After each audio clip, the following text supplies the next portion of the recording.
Evening, friends. I hope everyone can hear me. We have the honor and the pleasure today of welcoming Mrs. Maria Luisa Navarro, the Vice Minister of Multilateral Affairs and Cooperation of the Republic of Panama. I will go into her curriculum, but I'm presuming that everyone here knows something about Panama. I'm sure most of you know a lot about Panama, but for me, Panama is very special. I lived around Panama and served in that region for several years, and it's one of my favorite countries. The only problem is that this thing about the Panama hat is a bit of a myth. It isn't made in Panama. It was popularized in Panama by a United States president, but it's actually made in Ecuador. But the rest of what they say in Panama is true. It's a beautiful country, and you all must visit it. Also, by the way, I think you should know, if you don't already, that Panama is one of the most important countries in Central America for us. India established its first embassy in Panama. Until very recently, till a few years ago, that embassy covered almost entire Central America. The ambassador was concurrently accredited to almost all of Central America, till the service grew and we had to make other embassies. Plus, which is interesting is that Panama also received a fair amount of Indian migrants in the 19th century during the construction of the Panama Canal. Some of them stayed behind, and today, in Latin America, if we exclude the three countries of the Indian diaspora in the Eastern Caribbean, which is Suriname, Guyana, and Trinidad and Tobago, where between 35 and 50% of the population is of Indian origin, the largest Indian diaspora is in Panama. According to our embassy in Panama, about 15,000 strong. And they range from all communities, which means it's not a very monolithic kind of migration that took place to, say, Malaysia or elsewhere. It's got Gujaratis, Sikhs, Sindhis, etc. It's a very prosperous community, and our trade with Panama is also doing pretty well, about almost $400 million in 2014-15. It's dropped a little since then, but we expect it will stay high. Considering that Panama is one of the smaller countries in the region, that's pretty creditable. Now, Mrs. Maria Luisa Navarro studied International Affairs, Economics, and Latin American Studies at the School of Foreign Service of Georgetown University, and she was appointed Vice Minister of Multilateral Affairs and Cooperation in March 2015. She had also served as Secretary General of the Ministry of Foreign Affairs since July 2014, and prior to that, she served as Executive Director of Swiss Arifa Trust Company. She is a member of the Society of Trust and Estate Practitioners, the Aspen Global Leadership Network, of which Ananta here is also a member, and she is also a member of practicing, in fact, member of the Central American Leadership Initiative, which is very important. I'll leave her to take the floor. Madam, please. Thank you, Ambassador.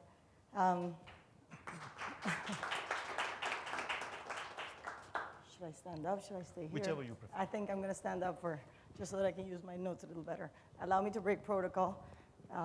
Thank you for that kind introduction, Mr. Ambassador, and to all those present here. I would like to, before I greet representatives of foreign missions accredited here and members of the Ministry of Foreign Affairs of India, allow me to greet my fellows from the Aspen Global Leadership Network. It really means a lot to me as a Cali fellow and as an Aspen fellow to be able to come here and share a little bit about my country, not only on a diplomatic basis, but in a fellowship environment. As I mentioned informally, for Cali and for Central America, the network has done a lot. We are in the 11th class right now, which makes 44 of us, graduated from the Central American Leadership Initiative training process, 12 of which from Panama are actually participating in government at the time. We have 13 members of cabinet, the vice president, and the rest of us in different positions, some of which are accompanying me in my delegation to participate tomorrow at the Women's Economic Forum, the vice mayor amongst them, also a fellow that unfortunately could not come here to participate in this gathering. So thank you. Thank you for the opportunity to engage, and thank you for the opportunity to come to talk a little bit about Panama and about what we are trying to represent in the region and for the world. If we go back a little bit, and if I can tell you about Panama and his historic role in the region, as Ambassador said, we have been traditionally a place for convergence, a place where bridges are built. We are in the middle of North and South, and we connect East and West. And that has shaped our country, and that has shaped our foreign policy, and that, of course, shapes also our business models. From that, the interest of foreign countries to build the Panama Canal and has shaped our future since the early 1900s. We are very, very proud as Panamanians that after a successful transition of the Panama Canal from a U.S. administration to Panamanian authorities 2 decades ago, we have recently concluded very successfully an expansion that will represent not only an increased amount of opportunities for our country, but also an increase in world commerce and connectivity for the world. Most of our businesses and most of our economic policy is developed around the services that relate to the Panama Canal. That includes free zones, logistics services, and of course, the financial and corporate services that have developed in our country since the early 1900s. Thus, our foreign policy is also one that takes into consideration our connectivity and our ability to communicate with different countries and different regions. When we arrived 2 years ago in the Ministry of Foreign Affairs, we set as our priorities 3 main important themes. One was to retake that leadership role that Panama had traditionally played in the foreign policy, not only of the Panama, but of the Americas. I think if you look at Panama's political history, that we reached the peak during the signing of the treaties in 1977 that established the route for the Panama Canal reversion. And that was a diplomatic effort that concluded in the last day of last century, when Panama gained total administration, not only over the canal, but the territories around it. That leadership that Panama had traditionally had in foreign policy, unfortunately, was diminished in some manner during the last 20 years. And we set as an objective to be able to set again that tone where Panama served as a platform for dialogue that would bring people together, that would set the bridges and communication opportunities for a very heterogeneous continent to get together and debate about the issues that unite us and not the ones that divide us. And fortunately enough, we were able to succeed in the planning of a very successful Summit of the Americas last year, that, if you may recall, was the first one in over 40 years that sat every member or every country in the continent together in a common objective where we could debate equity amongst our countries, prosperity for all.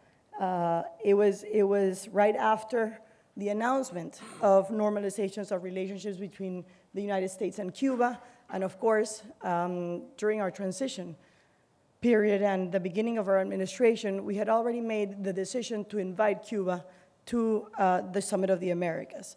That based on the conviction that dialogue and understanding and prosperity is reached when every party sits at the table and can have an open conversation about their problems, about what divides us, and how we can move forward.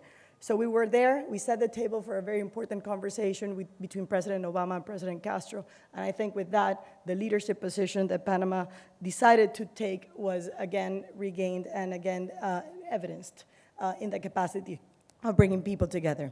We're also very determined to actively participate in the international development agenda. And with that, the creation of a new vice minister, the one that I am presiding over right now, was recently created, a vice minister specifically dealing with multilateral affairs and cooperation, not only because of Panama's recent categorization of a middle-high income country. We believe seriously that the role that it can take in the cooperation schemes, not only in South-South cooperation, but also as a country that cooperates with its neighbors, it was important, but also to have the time, the capacity, and the technical teams so that we could discuss more profoundly the development agenda and their implementation in our region. And thirdly was the objective of creating institutions. Our government and our vice president, who's also Ministry of Foreign Affairs, extraordinarily determined in building capacity within the Ministry of Foreign Affairs and leave an institution that is a lot stronger than the one that we inherited from previous administrations. And with that, one of those important and particular things that Panama has and that has been traditionally known for is its international financial services and its corporate services that has recently been at the eye of the storm, if, if I may call it something. We've made, unfortunately, a month and a half ago, we received a news of a so-called journalistic investigation that was unfortunately denominated the Panama Papers. And allow me just to bring it into perspective. The Panama Papers was stolen information from a headquarters of a legal firm that provides corporate services from Panama, but actually operates in more than 22 countries. Of all those papers that were discovered or accessed in the investigation, only 10% of them relate to Panamanian jurisdictions or were sold or operated from Panama. The rest of them deal with other jurisdictions, offshore jurisdictions as they are called, some in the Caribbean, some closer to Europe, and some in mainland Europe and the United States that have traditionally provided corporate services, and I have to say all of them for very legitimate reasons. Unfortunately, with every service that is provided, there's always the risk that these services are used for illegal purposes, and that was the case with some of the news that came around during those days. But Panama's position, and is the one that I want to share with you today, is that besides the negative impact that it has had in our image, we have seen this difficulty as an opportunity to explain to the world what our position is, what Panama is all about, and our commitment to transparency that did not arise out of Panama Papers, but is one that we've been committed to for more than 2 decades.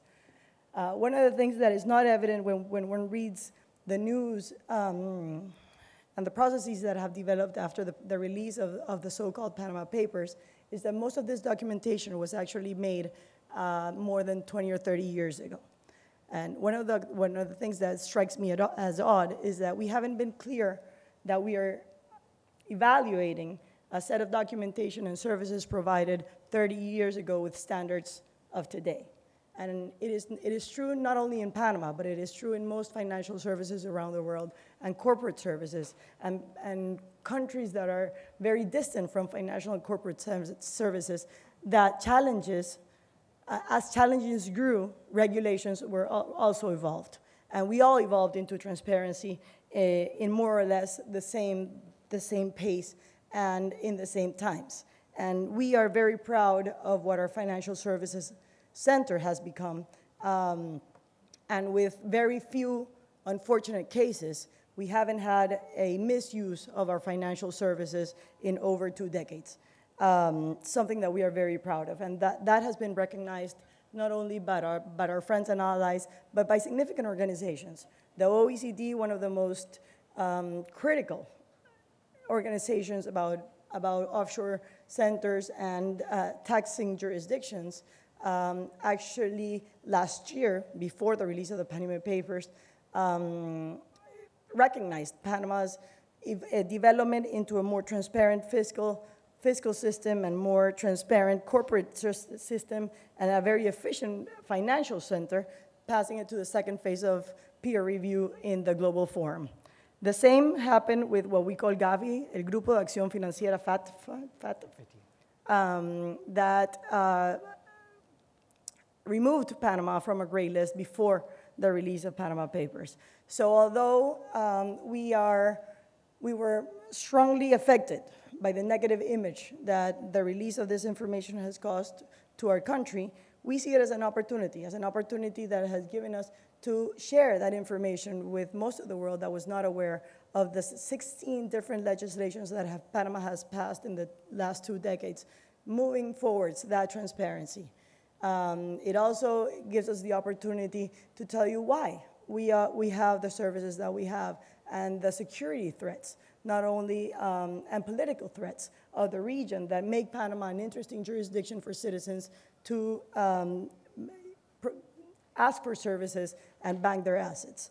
And also why the importance for securing the information of those citizens, especially in such a heterogeneous and problematic region like the one that we live in. So we see it, as I said, as an opportunity. PANA has made extensive communications in the past couple of weeks about what we've done and what we continue to do. Of course, we won't be left behind, and we won't be singled out as the non-compliant country in the world. So we are taking additional measures in order to satisfy international standards if those are not considered to be met. But we are very proud of what we have accomplished and the pace at which we have accomplished significant advancement in our financial services and our corporate services industry. That said, the President immediately also announced the creation of an experts commissions that includes international members and national members, some very well renowned. The Nobel Prize for Economics, Stiglitz, is part of that commission.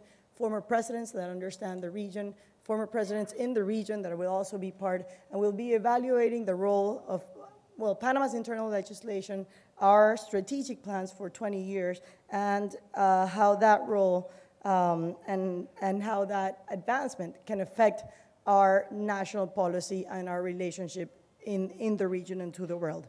So new negotiations have been announced.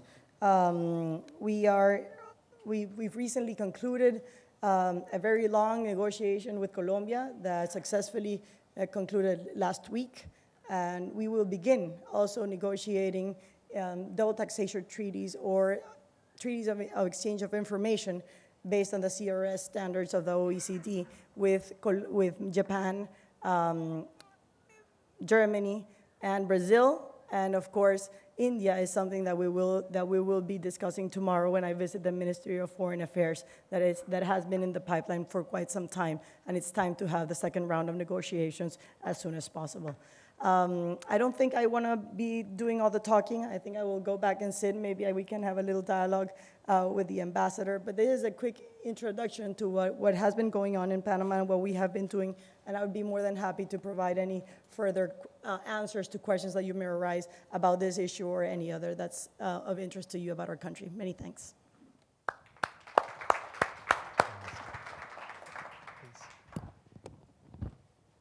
Minister Navarro, thank you so much. It's not often one gets to meet someone as articulate and as well prepared.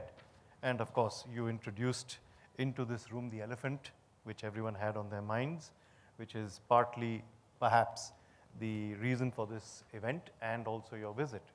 So let's get straight away onto it.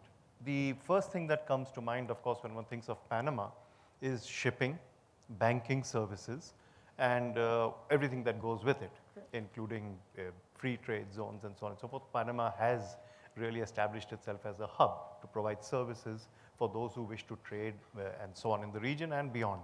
And of course, with the expansion of the canal, this is going to grow in dimension, perhaps geometrically. Can you give us some idea of how you see the Panamanian financial system in particular, and a little bit of the hinterland services sector? How do you see it growing? My microphone's working? Okay. Yeah, it's working. Okay. The Panama Canal, of course, is something, it represents around 10% of Panama's GDP. Not only the canal services itself, but the industries that develop around it. With the expansion of the Panama Canal and the possibility of Neo-Panamax ships cruising to the canal, enormous opportunities arise for our countries. We're already in the process of bidding for two new ports, both in the Pacific and the Atlantic, because the ones that effectively operate until now don't have the capacity for the Neo-Panamax ships. Also, the logistics capacity and opportunities that generate about the expansion of the canal create opportunities not only for our countries, but for the neighboring countries to utilize it as a hub. And as the ambassador correctly said, we consider ourselves to be a hub, a financial hub, a logistics hub, And if you allow me, we are also in the process of becoming a humanitarian hub for the century, and it's one for the country, for the continent. And it's a project that is of much importance for our president and much importance for our administration, is to put our geographic position not only to the use of world commerce, but also to the resilience capacity of our region. The Caribbean, in particular, and Central America, are one of the most vulnerable regions in the world for natural disasters. The recent events, unfortunate events of Haiti, for example, Hurricane Mitch more years back, and the recent earthquake in Ecuador showed us that we do not have in the region an organized and synchronized capacity to respond to disasters in an effective manner, although we already have in the region most humanitarian actors present. So our administration has destined already $26 million for the construction of a humanitarian hub based on the model that has the humanitarian city in Dubai and also the humanitarian port of the Canary Islands, so that we can provide a platform for all humanitarian actors to coordinately and effectively respond to disasters in the region. So not only will we be a maritime hub, a logistic hub, a financial hub, but we also consider it responsible, and thus our change in how we see cooperation and our foreign policy to also contribute as a humanitarian hub for the region. Minister, I'd like to touch upon the issue of transparency, the anti-corruption crusade that the world has literally undertaken in this century in right earnest. We've had problems in the past. In fact, even in India, I think most people attending here would remember things like our amnesty schemes, which in the 70s related to demonetization. They weren't really amnesty schemes, they were schemes to try and bring out what was black money. I mean, India has been one of the largest black economies in the world, one can say, and continues to be one of those. So we are very sensitive when it comes to, well, either someone taking our money away or someone not taking the money of those who should be taxed. So what we've had is a situation where, in fact, as far back as 1974, we started what I would call the reform process when our finance minister in February presented a budget which reduced the highest marginal rate of taxation, personal taxation, from a ridiculous 98% to a still ridiculous 77%. That's what we had to pay if an Indian earned, say, $100,000 or $200,000 a year. It was that ridiculous. Gradually, it has come down. So clearly, in India, there was a disincentive to pay taxes. I'm not sure if that has been the case in the Western world, in your part of the world, and so on. But since that happened, there were several other attempts to bring back unaccounted wealth through amnesty schemes, pay 20%, come back. There have been a tax round-tripping of unaccounted wealth and so on and so forth to various other destinations. How do you see Panama fitting in global terms? And if you have some idea about how Indian wealth may have figured in this, because in the Panama Papers, there was something like 500 Indian entities named, and all kinds of reports have been emerging. Could you throw some light? Let me begin by explaining a little bit what Panama's tax system works. It has been mislabeled many times a tax haven. Panama is not a tax haven because of a strict definition that Panama is not a null tax jurisdiction. We Panamanians, all the ones in the room, pay up to 30-35% of income tax. We also pay 77% on sales tax, and there's all sorts of taxes. What we have is a territorial tax system.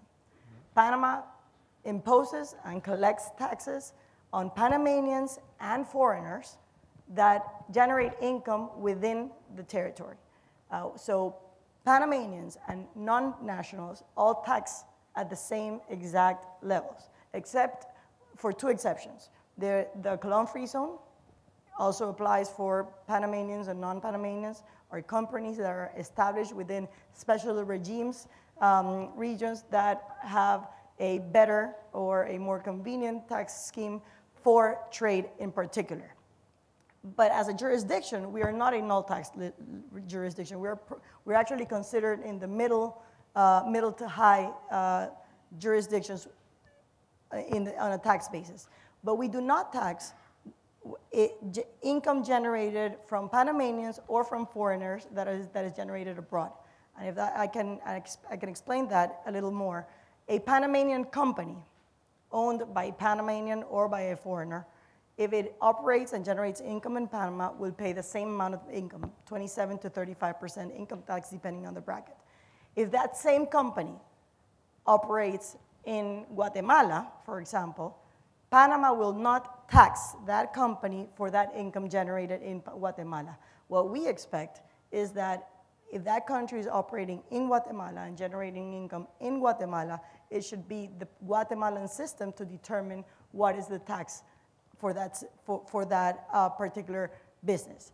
So Panama is not a null tax legislation in that respect.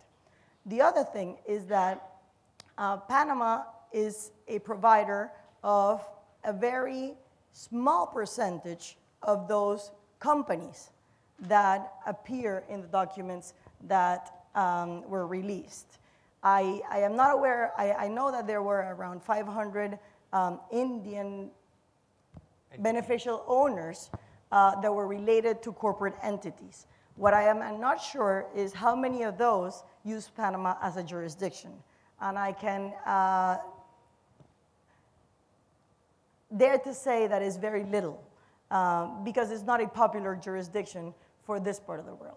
There will be other jurisdictions that would be more attractive because of language, because of the time difference, because of the services that would probably more interesting than Panama as a jurisdiction for estate planning or other types of planning for this part of the world. I would have to go into more details, but I can, just because of the language barrier, I wouldn't think Panama would be the jurisdiction. All these other jurisdictions also have their regulators, which is not a Panamanian regulator or a Panamanian legal system. It could be Bahamas, it could be the Seychelles, it could be Marshall Islands, it could be Jersey, Guernsey, Isle of Man, Liechtenstein, Switzerland, Delaware, but English-speaking legislations are probably the most natural to be used by Indian corporations or Indian persons of Indian origin. So I don't know what the impact, but what we are committed to is to negotiating as many treaties as is required by the international community to be able to have the manner and the capacity to exchange that information when we consider it is secure in the receiving party. As you are aware, not all information is used for the same purposes. There are some concerns in the region that the exchange of information can prove to be of a threat, a political threat and a personal threat for information if that information ends up being in the wrong hands. Absolutely, Minister. I couldn't agree with you more. In fact, when the stories broke about the Panama Papers, the first person to go public and caution the Indian public at least was that, look, don't consider everyone who has an account in Panama, or for that matter in other jurisdictions, to be someone who's got unaccounted wealth and is trying to hide it. A lot of people do it for genuine reasons. Correct. And from what I've learned about on my reading of these issues, the one thing the OECD is very concerned about, even when they've evolved various multilateral instruments, is that the confidentiality of this information should be preserved, which means that even though there are 39 countries, I understand, within the multilateral competent authority agreement, Correct. to which India and Panama, I think, are both parties. We are not of the multilateral. Oh, I see. Okay. Well, we are a party, and there's this basically is a regime for automatic exchange of country-by-country reports mutually to understand how multinational corporations structure their operations while ensuring their confidentiality is safeguarded. Now, Panama, of course, has been lifted from the gray list by the Financial Action Task Force, which India joined in 2010. It was evolved by the OECD and the G7 and so on, basically to be able to have an exchange of information and to identify jurisdictions which might be troublesome.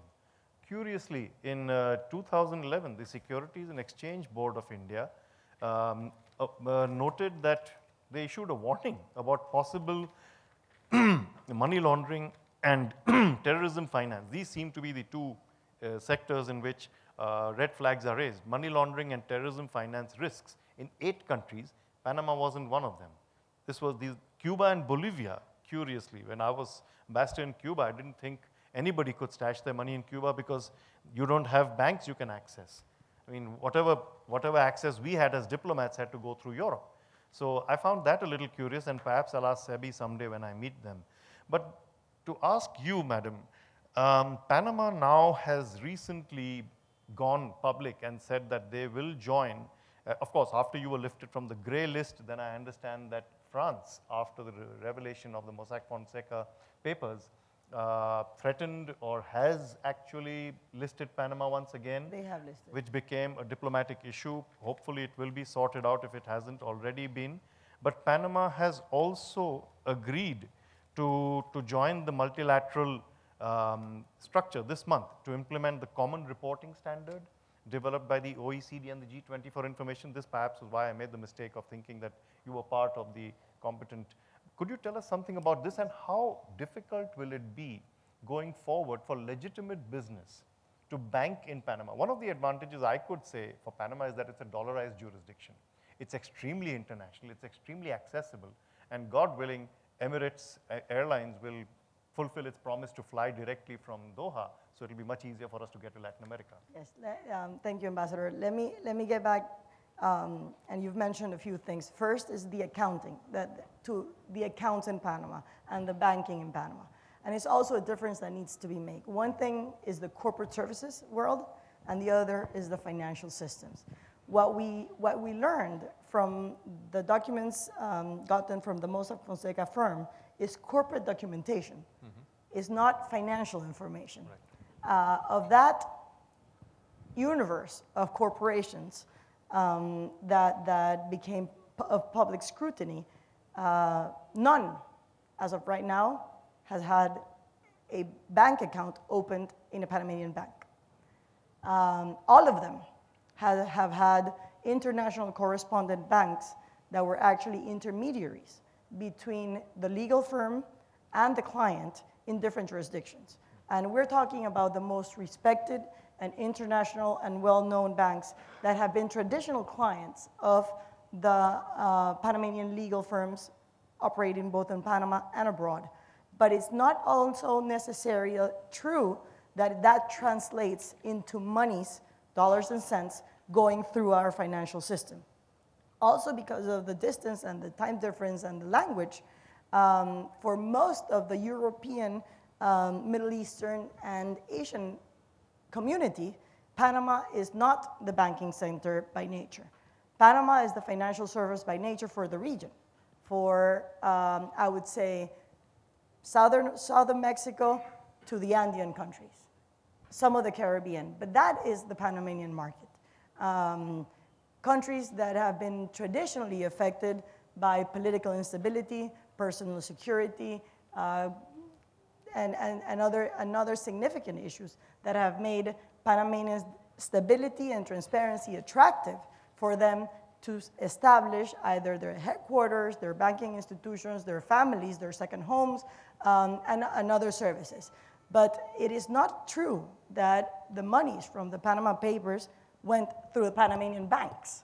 Most of them are banked in banks around the world.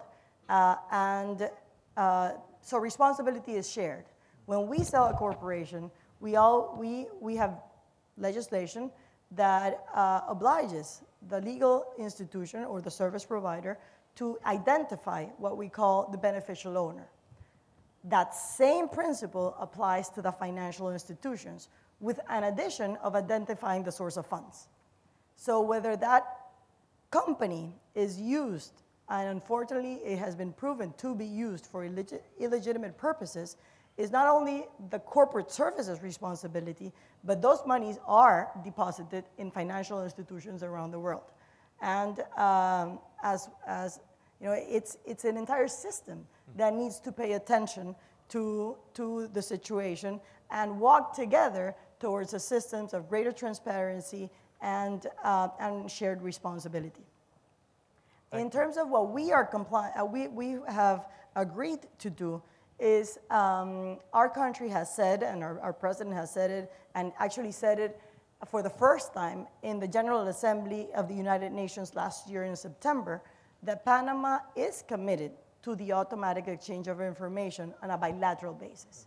One of the reasons, as I have mentioned before, is because we will only exchange information with those countries that can guarantee the proper use of that information, what is received. That needs to mean that institutions or our counterparts in the home country need to be prepared to receive and handle the confidentiality of that information in a very effective manner. And also, we have said it, and we have said it publicly, and we've said it to the OECD and to the member countries, is that Panama is not ready to exchange information automatically and multilaterally. It is true that our institutions have strengthened over time. It is true that we have passed legislation to make our system more transparent, but it is also true that we do not have the technical capacity right now to exchange information on that manner. And I have to say that having studied the situation for quite some time now, I have my doubts of how many countries actually have that capacity.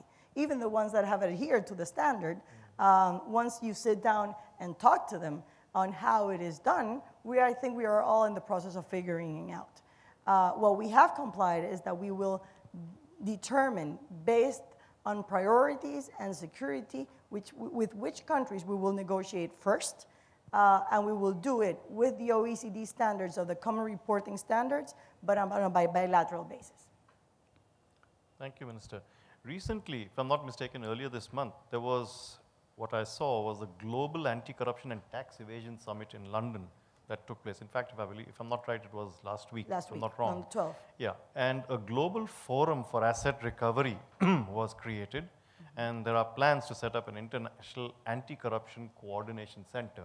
Now, the Indian representative to that conference said that we are committed, India is committed to strengthen asset recovery legislation and through non-conviction based on confiscation powers and unexplained wealth orders. I'm not sure, you could perhaps explain this better, which basically reverse the burden of proof, which means that if your wealth is found offshore, wherever, whichever jurisdiction, it's going to be your problem to explain how it got there.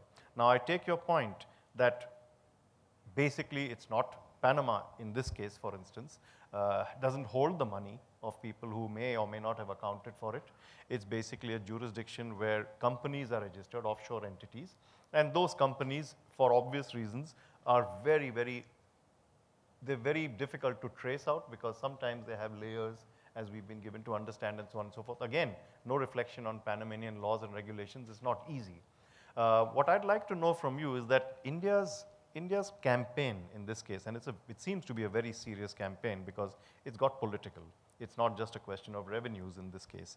And as India seeks to maintain its growth rate of 7%, one of the issues that is coming to the fore is direct taxation because it's a progressive form of taxation. And we are trying to reduce our subsidy burden, the government of India. So as a result of which, and also as I said, for reasons of transparency, we would like to see more and more accountability in terms of income, particularly of large corporations, because it's very, very difficult for the government of India also, as you said, to identify what lies where.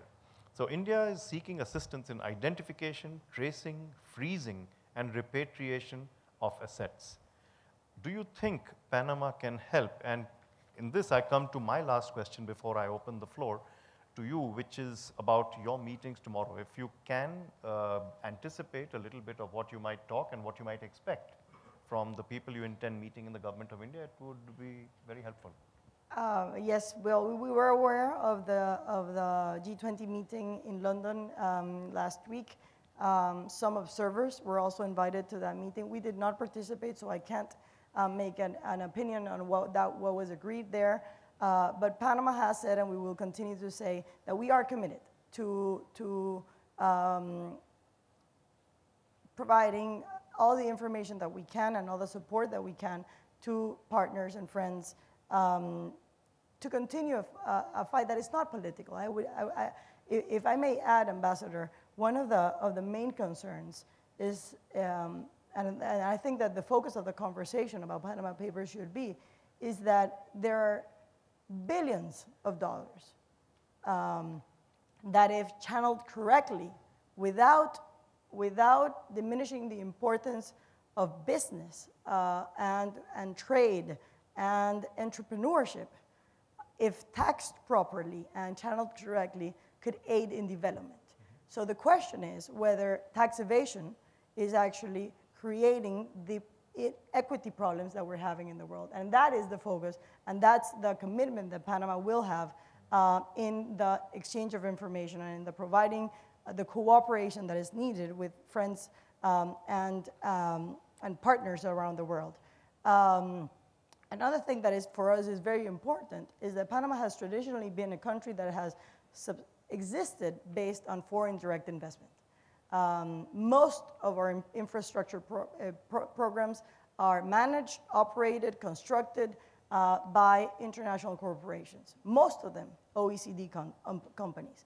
Our bridges, our canals, our railways, our real estate, even our financial services are mostly built and developed by international capitals.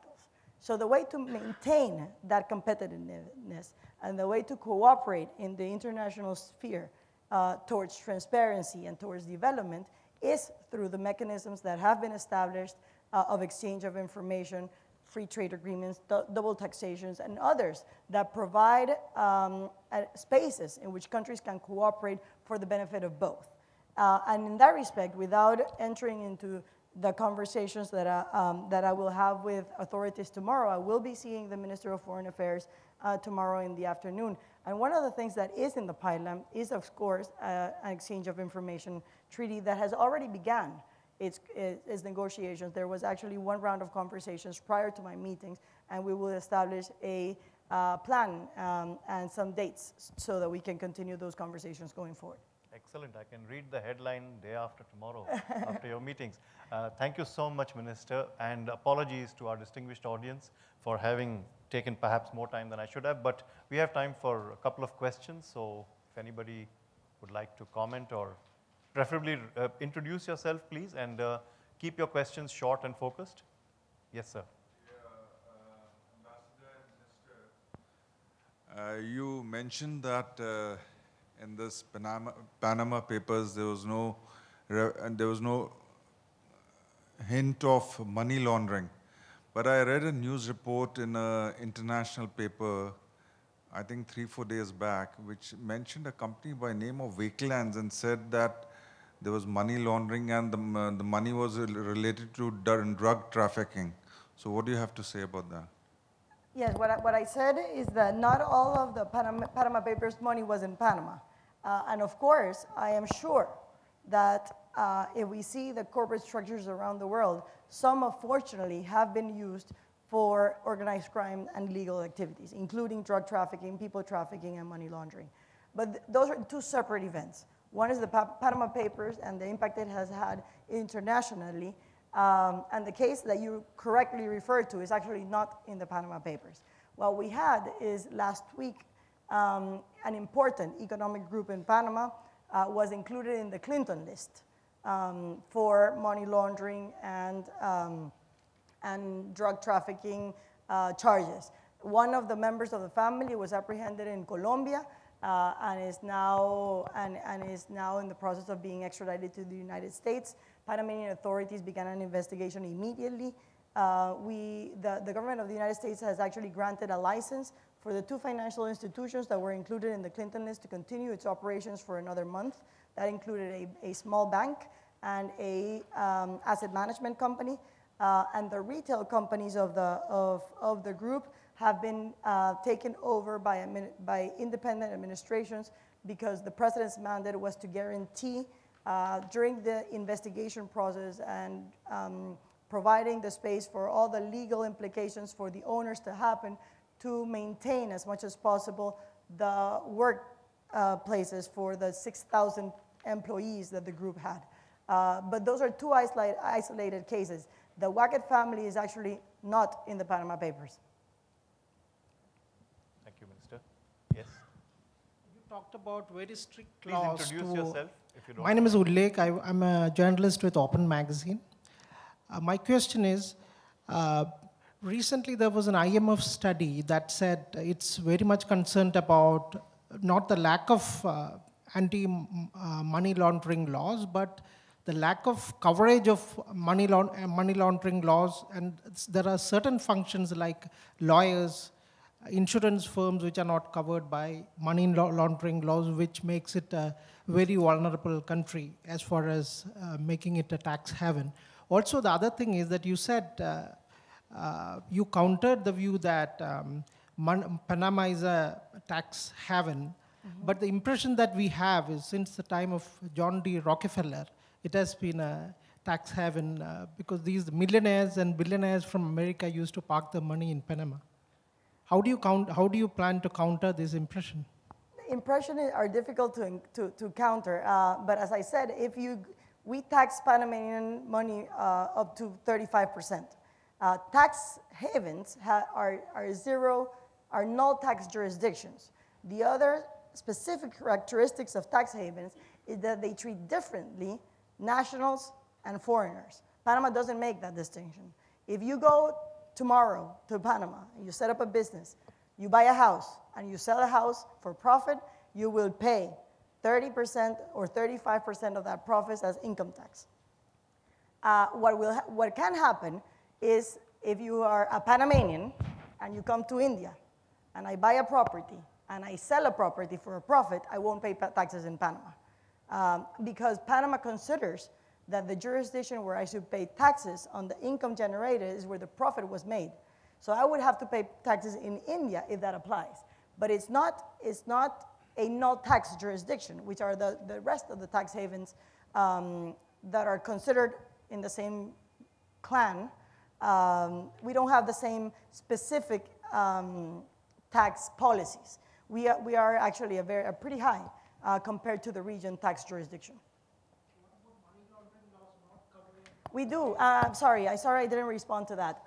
We didn't, and there were three industries that were of concern to regulators in Panama. One is insurance, the other one was the free zone, and the third one was a game. And all three were included in recent legislation, recent meaning a year ago, not Panama Papers ago. And there is now a insurance company regulator. And I'm sure when was the insurance company regulator established? 2009. And with money laundering and due diligence, know your client, and money laundering legislation passed progressively until last year was the last one, and also for the rest of the industries that provided a thread for transparency and money laundering. And that is the reason why we were removed from the FATF gray list. Because we complied with every single requirement for legislation for anti-money laundering processes. We have time for one more, I believe. Yes, gentleman in the red shirt. Good evening, Minister, Ambassador. My question is... your introduction. Yeah, sure. I'm Shomik. I'm a journalist with the Week magazine. My question is very direct, actually. I wanted to understand what is the kind of government action that's been initiated after the Panama Papers, specifically looking into the affairs of the law firm concerned, and if at all there is any criminal proceedings that are being pursued by the government in connection to these companies or the agents who may have, the go-betweens, in-betweens who have helped in forming these companies, and if there is any financial scrutiny around Mossack Fonseca and such. There is separate procedures. The minute that Panama Papers happened, the public ministry, part of our judicial system, not the executive, the judicial system, started an investigation immediately. And with the separation of powers in our country, it is very little, or almost none, what the central government or the executive branch can do or will do with regards to that matter. It will be under the jurisdiction of the judiciary, under the public ministries and their fiscals, to investigate the matter. In general terms, if I may add, there are some concepts that need to be revised. The incorporation of companies is not an illegal procedure in Panama. And as I said, 99.9% of companies are made for perfectly legitimate purposes. They hold assets for asset protection, for estate planning. They are the holding companies for publicly trading companies in most of the most renowned world stock exchanges. So the establishment of an offshore company is not an illegal procedure or business. Of course, money laundering is, and of course, drug trafficking is. Tax evasion, however, is not an illegal activity in every country in the world. It is in some, but not in all. And in Panama, tax evasion, although it's a misdemeanor, it's not a crime. It is not in Switzerland, it is not in Liechtenstein, it is not in many other jurisdictions. So tax evasion will not be a cause for a criminal investigation in Panama, especially not for tax evasion of a non-national. So what we are investigating is what happened from a government's perspective to understand what information is out there, to see how we can help, and to establish the processes in which we collaborate with foreign countries. Of course, Panama is in the capacity to exchange information right now with every country in the world if it comes through a judicial process. We have traditionally contributed with information that has been requested to our country by different judiciaries of the world when there is an ongoing investigation in a country in which we have diplomatic relations with. That does not mean that we are in the capacity to exchange information with everybody through non-judiciary channels at the time. We will need to have in place exchange of information agreements so that we can contribute and collaborate with countries that have ongoing investigations happening. But if in the meantime there is an investigation in any country of the world that needs judiciary assistance from Panama, we will contribute if it requested by judiciary channels. Thank you very much, Minister. I wish we had more time. I wish we could have the Minister here for much longer. I wish I could keep thanking her. But that happy task doesn't fall to me. It falls to Mr. Utkarsh Morarka, Managing Director, Kamalatmika Agri-Biotech Private Limited, a mutual friend. He was President of the Georgetown Club, Mumbai and South India chapters. Please. On behalf of the Ananta Aspen Center and the Georgetown Club of India, thank you, Vice Minister Navarro. Apologize for that, I'm nervous up here. Thank you for taking time out of your busy schedule and coming to speak about your beautiful country. May I just congratulate you and Panama on the expansion of the canal, the many, many wonderful new changes that have taken place. We would all like to see Panama rise up and take her rightful place on the world stage. We also have with us His Excellency, the Ambassador of Panama. Thank you, sir, for coming. Thank you, Ambassador Deepak Bhojwani, for chairing this session. And last but not least, thank you all for coming out here tonight. And we hope we had a very informational session. Thanks.